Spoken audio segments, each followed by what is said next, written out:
Why are you running for City Council? I think El Paso can do better. I mean, El Paso can do better.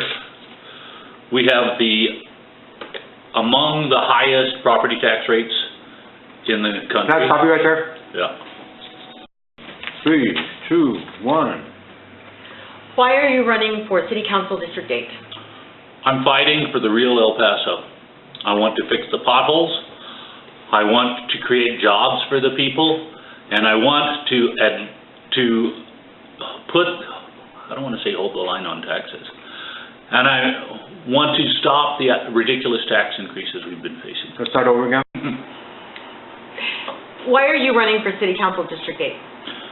I'm fighting for the real El Paso, the real benefits for real El Pasoans. I want to fix the streets. I want to stop the ridiculous increases in taxes. And I want to provide real jobs for real El Pasoans. Well, what qualifies you to be the representative for District 8? I'm a businessman with a strong background in economics and marketing. I've lived in El Paso for 61 years. I've studied government. I know what needs to be done. Okay. And what do you plan to do? What needs to be done once you get into office? What needs to be done? Well, the first thing I would do would meet with all the department heads of the city and see what they think the problems are. But I don't know if they'll tell me the truth. So I have some ideas of my own. Such as? Well, we need to stop the lying. City Council regularly spins and lies to the citizens, and we need to get to the real truth. And I looked on your website, and some of your comments may seem to some citizens unprofessional or maybe even uncouth. How do you respond to that? I'm proud of the work that El Chiqueño has done. We've created a dialogue that hasn't existed in the city before. Right now, there are so many people running for office who support the message of El Chiqueño. I feel like we've done a good job. And what are the issues that your constituents care the most about? They care about taxes and streets, mostly. Public safety is also a concern for theirs, but not so much because El Paso is the safest city in the nation, and I want to maintain that. And what about the quality of life bond project? Those quality of life bonds were completely misrepresented to the public. They were oversold. They promised us that they wouldn't increase our taxes that much.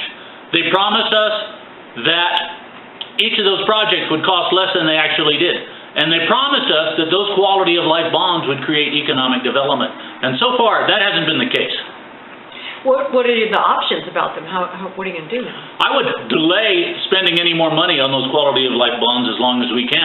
I would take care of what we need first. I would not eat ice cream before I have dinner. I would make sure that we take care of the basic needs, streets, taxes, and public safety before we go spending money on luxury goods that most of the citizens might not ever use. What about jobs? You often write about other people are coming to El Paso for jobs or leaving for jobs. Talk more about that. Well, we're in a real hole right now, and partly it's because our taxes are so high. We have the highest industrial tax rate in the country. How are we going to attract industry if we have the highest industrial property tax rate in the country? We have the second highest commercial tax rate in the country. That's a big disincentive for people looking to relocate to El Paso. Well, what message do you have for constituents about, why they should vote for you? I think I am the best qualified candidate of all my illustrious colleagues here with me today. I think I've been studying the government for years. I've been paying attention. I'm smart. I have a background in economics and marketing, and I think I can get the job done on day one. And District 8, what are the complexities of District 8? District 8 is really diverse. District 8 stretches from close to Escarate Park to by the El Paso Country Club, all along the south side. District 8 includes the Willows and Segundo Barrio. So it's hard. But District 8 represents El Paso. El Paso is varied. Who's supporting you and helping you with your campaign? Mostly it's friends of mine, local people, people who have moved out of town and still care about El Paso. They've sent me money. One of your opponents is the incumbent, and why should we vote for you and not her? The incumbent is an empty suit. She has not really accomplished anything for the citizens of El Paso. She opposed, in her last campaign, she claimed she opposed higher electric rates. However, she passed the electric rate increase, which included a $30 minimum charge for households with rooftop solar. She missed the vote where the city took a quarter of the rebate that we were going to get because of the tax decrease. So I think maybe she should tell us what she's done for District 8. And reiterate for us the main points of your platform. I'm for the real El Paso. I'm for real El Pasoans. I'm for fixing the streets, reducing the ridiculous tax increases, and creating real jobs for El Pasoans. Okay. Yeah, Okay. yeah, you were much more focused. So you responded to that question. Go ahead.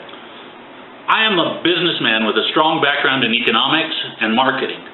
As the owner of Wild Hair's Booze and Adventure for 10 years, I marketed to various people from out of town on different levels. I marketed not only to the citizens of El Paso, who I enticed to come to my venue, but also to bands from all over the world.